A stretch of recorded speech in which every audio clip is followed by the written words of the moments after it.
Hey, it's Denise from loom.com, and on this video, I want to show you how to make a hat with the mock crochet stitch.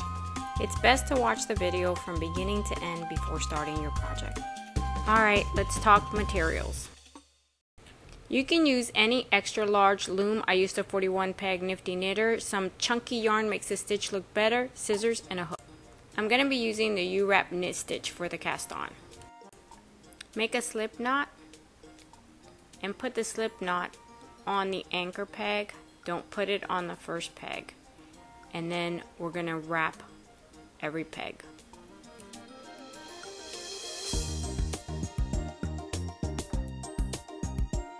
Now we're going to knit every peg using the Uwrap knit stitch.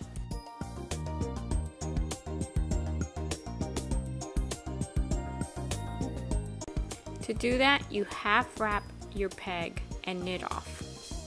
That half wrap creates a U. That's why it's called a Uwrap. If you want to do it differently, you can do a crochet cast on, and I'll give you a link to a video in the description. I prefer this one because it allows me to tighten the loops at the end. Don't forget to remove that slip knot after a few rows. For the brim, we're going to do 10 rows of knit 1, purl 1. I mark my looms, so where I have a rubber band, I'm going to knit. Where I don't, I'm going to purl. Again, I use the Uwrap knit stitch. For the purl stitch, put the working yarn under the existing loop, scoop up the yarn, create a new loop, take the old loop off, put the new loop on, pull.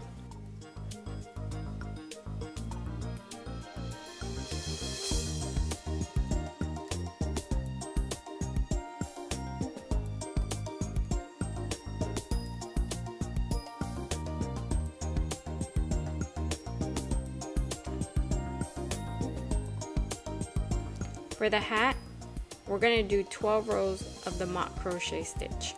I do start differently from the creator, Tina Edgar. I look for the second peg and I knit that first peg and I just go right to the second one and I knit that second peg, and then that leaves my working yarn right there on the second peg. Then I'm going to wrap 1, 2, and 3 and knit off.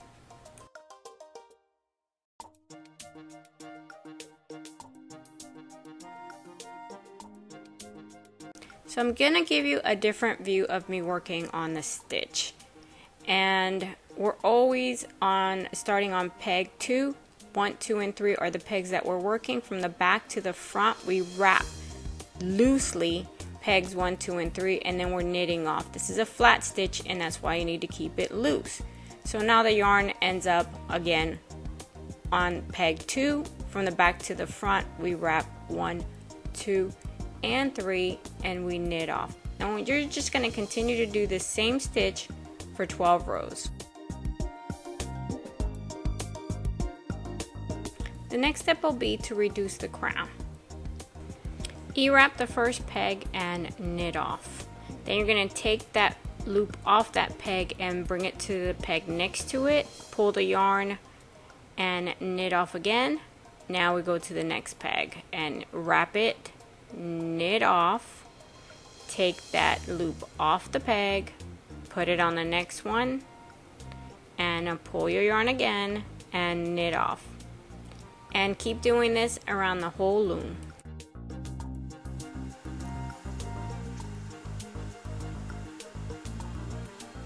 This is going to leave you with a loop on every other peg.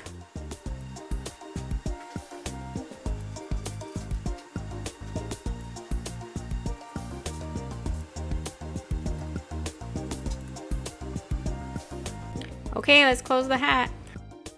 If you use the same yarn I did, you're not going to have enough to have working yarn that wraps around the whole loom. Don't worry about it, it's okay. I'm going to show you a trick you can use on other projects. Just scoop up the working yarn through your loops and feed it through, and then immediately take the loop off the peg and pull on the yarn. Go to the next one, scoop it up and feed it through, and take the loop off the peg and pull on the yarn. As you work your way around the loom, you're always going to have about that same amount of working yarn, and it's going to be just fine. In fact, this is really good for saving on yarn. Continue until the hat is completely off the loom.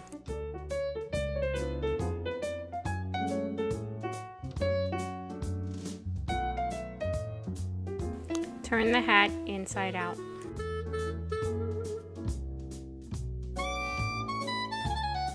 Pull the working yarn and make a knot.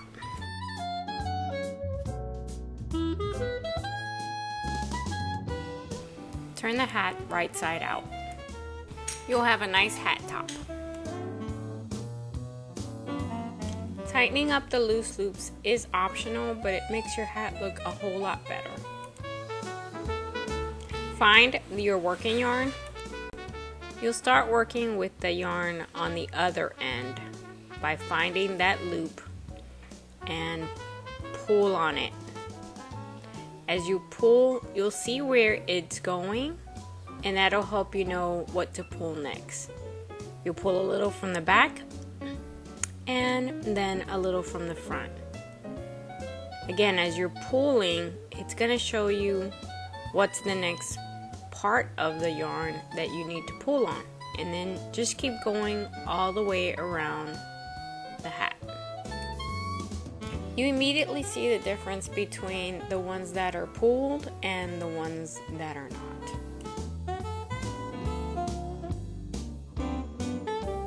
Once you get to the last few, this is when it gets a little complicated, and you have to kind of play around back and forth between the working yarn and what you've pulled so far. If this becomes too much, just, cut it, make a knot, and don't worry about it. But your best option is to look for that loop that is where the working yarn is, and then be able to pull it all as one string. So it takes a little maneuvering, but it does work.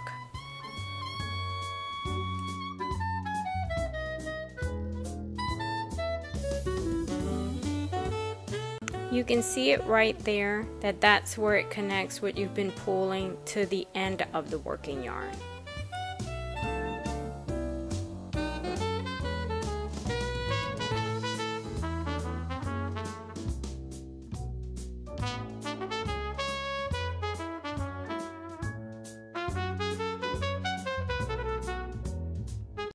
Let's weave in the ends. This is where you need your crochet hook.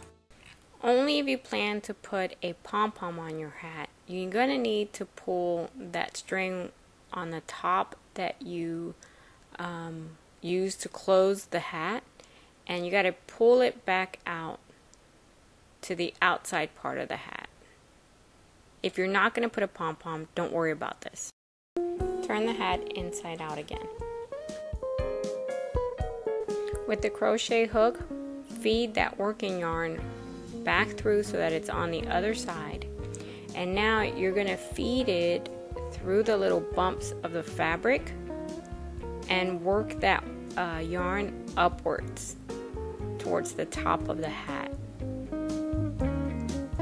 just by feeding it, and try to focus, like I said, mostly on the bumps of your knit stitches.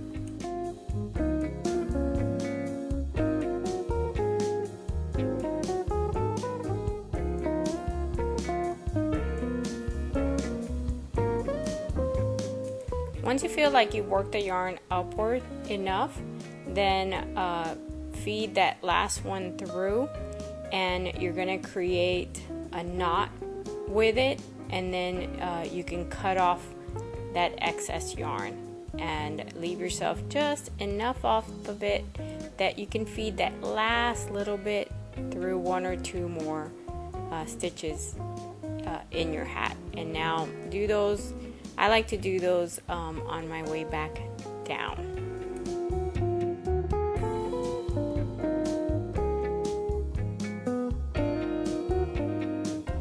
Turn the hat again, and then you just need to stretch out your stitches.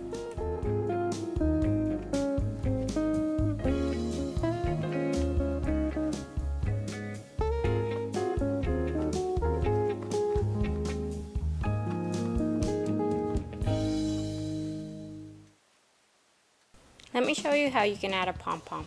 The one I'm adding is a Loom knit pom-pom, and the video link is in the description.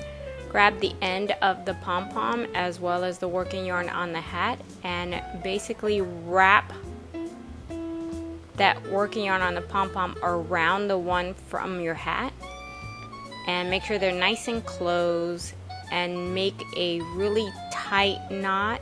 You can double tighten it if you want. Make a double knot, and then you're going to cut off that excess yarn, and you're going to take those two ends and you're going to feed them in with your crochet hook into the inside of the hat, and you're done. Okay guys, I hope you enjoyed this project, that you'll give me some feedback. Let me know what you think and what you'd like to see next time. So until then, big hugs.